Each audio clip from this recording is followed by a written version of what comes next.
नमस्कार, हिंदुस्तान नाउ देख रहे हैं आप और मेरा नाम है तुषार शौरा। क्या वाकई महाराष्ट्र चुनाव में धांधली हुई? क्या वाकई चुनाव आयोग जो है वो बीजेपी के साथ मिलकर वोट की चोरी कर रहा? जी हाँ, बिल्कुल। देखिए, राहुल गांधी ने जो ये प्रेस कॉन्फ्रेंस की थी जो हिंदुस्तान नाउ पर अपलोडेड है, आप देख सकते हैं पूरी प्रेस कॉन्फ्रेंस कि कैसे एक वोटर 4 अलग अलग राज्यों का वोटर। उसके बाद भारत की राजनीति के चाणक्य कहे जाने वाले एनसीपी प्रमुख शरद पवार का बयान सामने आया। शरद पवार ने कहा कि मेरे पास 2 लोग मिलने के लिए आए थे। उन्होंने कहा था कि इतने पैसे दे दो, 160 सीटों पर जीत पक्की है। यानी कि महाराष्ट्र में देखिए 147 148 के आसपास का 146 का बहुमत है और 160 सीटें पक्की की बहुमत की गारंटी है। शरद पवार ने कहा मैं उन्हें राहुल गांधी के पास भी लेकर गया।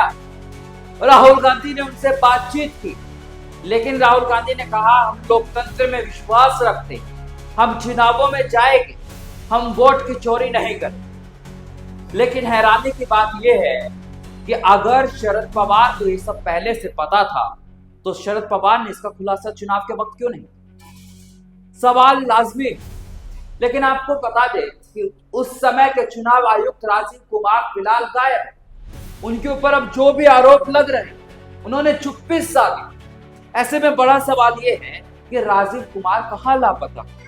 वो राजीव कुमार जो अपने शायराना अंदाज से विपक्ष के ऊपर कटाक्ष करते हुए प्रेस कॉन्फ्रेंस में दिखाई देते थे, वो आज राजीव कुमार कहां छुपकर बैठ गए हैं?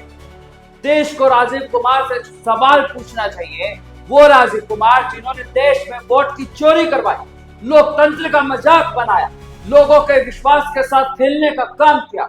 जब आप वोट का बटन दबाकर आते हैं ईवीएम में, आपने वोट दिया ए पार्टी को और वो जाता है बी पार्टी। राजीव कुमार चुप क्यों है? सवाल कांग्रेस की तरफ से उठाए।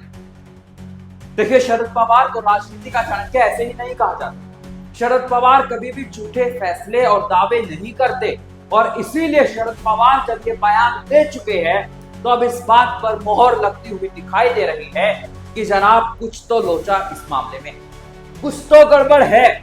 और ये राजीव कुमार चुप क्यों?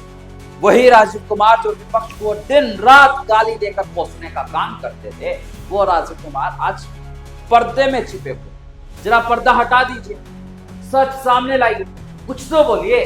कम से कम ये बोल दीजिए कि विपक्ष के आरोप झूठे, लेकिन बोलेगे कैसे? हड़बड़ाहट जो दिख जाएगी, कैबिनेट सब कुछ कवर जो कर देता है। देखिए, लोकतंत्र का हमारे देश में मजाक बन गया है। तेजस्वी यादव ने तो यहां तक कह दिया है कि हम बिहार का चुनाव बाइकआउट कर देंगे, इंडिया गठबंधन बिहार में विधानसभा चुनाव नहीं लड़ेगा।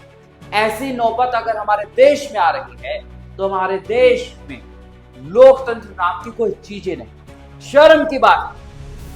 वही आपने पिछले दिनों देखा होगा, बिहार में तेजस्वी यादव के 2 वोटर आईडी कार्ड मिलने पर बीजेपी ने कितना हल्ला मचा। लेकिन अब बिहार के डिप्टी सीएम, बिहार के उप मुख्यमंत्री बीजेपी के ही है, विजय सिन्हा, 2 वोटर आईडी मिली और दोनों वोटर आईडी के अलग अलग नंबर है। लेकिन बीजेपी ने चुप्पे साध दी, क्योंकि कड़वा कड़वा और मीठा मीठा, आप समझ गए हो।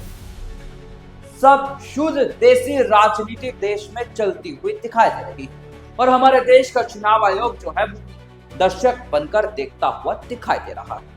अब वक्त बताएगा कि चुनाव निष्पक्षता से होते हुए बिहार के भी दिखाई देगा या नहीं, या फिर महाराष्ट्र वाला वही फर्जीवाड़े का खेल होता हुआ दिखाई देगा। ऐसे ही देश और दुनिया की तमाम बड़ी खबरों के लिए देखते रहिए हिंदुस्तान। धन्यवाद।